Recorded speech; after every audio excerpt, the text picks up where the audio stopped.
7 mars 2024. Mesdames et messieurs, très heureuse de vous retrouver sur Une Minute dans le Monde.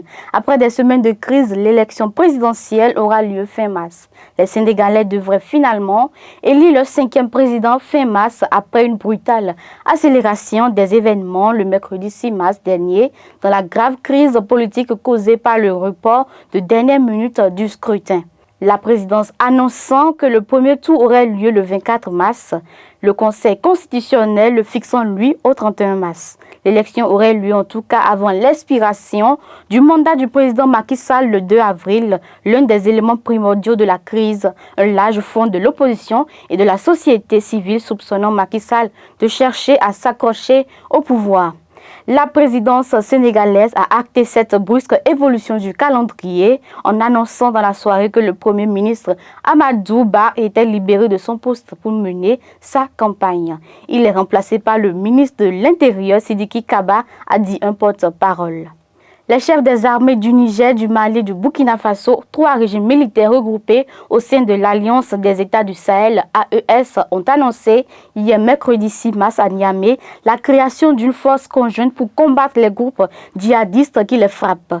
Cette force conjointe des pays de l'AES sera opérationnelle dans les plus brefs délais pour prendre en compte les défis sécuritaires de notre espace, indique le général Moussa Salah Oubamou, chef d'état-major nigérien des armées, dans un communiqué publié à l'issue d'une réunion à Niamey avec ses homologues maliens et burkinabés.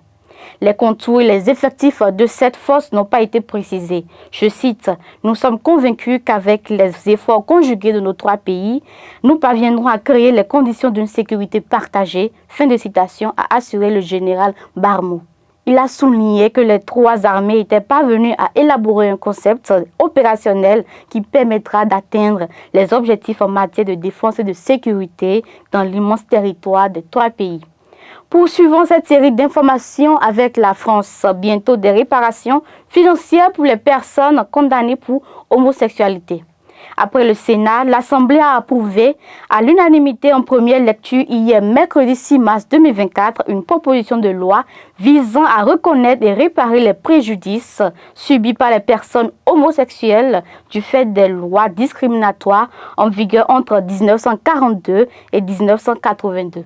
L'Assemblée a rétabli le principe d'une réparation financière pour les personnes condamnées pour homosexualité et la création d'une commission chargée de statuer sur les demandes de réparation financière que le Sénat avait supprimées.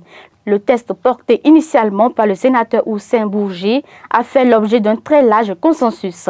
331 députés l'ayant approuvé sur 331, même si certains groupes ont exprimé des réserves sur le principe d'une réparation financière. Le garde des Sceaux, Éric Dupond-Moretti, a dans son propos introductif demandé pardon aux personnes victimes de discrimination en raison de leur homosexualité. En RDC, les mandats des députés des provinces en grande insécurité prolongés de plusieurs mois. Bien que leur mandat ait expiré suite aux élections de décembre 2023, les 16 députés nationaux représentant les territoires de Rutshuri, Massissi dans le nord Kivu, Kouamout dans la province de Maï-Ndombe resteront en fonction jusqu'à l'organisation des élections législatives dans ces régions. Un arrêt en ce sens a été prononcé par la Cour constitutionnelle mardi. Pour rappel, l'insécurité dans ces zones avait empêché la Commission électorale nationale indépendante CENI de mener à bien les scrutins en décembre dernier.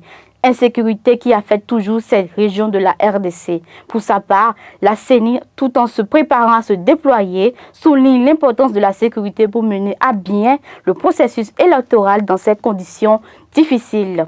Pour finir, le député camerounais de l'opposition Jean-Michel Ninthieu, allié politique de Maurice Kamto, a déposé 2 plaintes au tribunal de grande instance de Yaoundé. La première contre le président Paul Biya pour cumul de fonctions, la deuxième contre le secrétaire général de la présidence, le ministre d'État Ferdinand Ngor pour usurpation de fonctions. L'opposant appuie sa plainte sur une disposition de la Constitution qui interdit le cumul de plusieurs mandats électifs.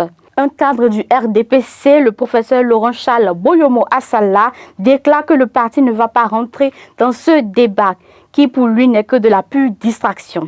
Concernant la plainte de Jean-Michel Ningthieu contre Ferdinand Ngor, secrétaire général de la présidence de la République, Jean-Robert Wafo, un cadre du FCC, explique que la plainte découle de l'observation que Ferdinand Ngor prend des actes en s'adressant directement au ministre comme s'il était leur chef. Ce sera tout pour cette session. Merci de nous avoir suivis.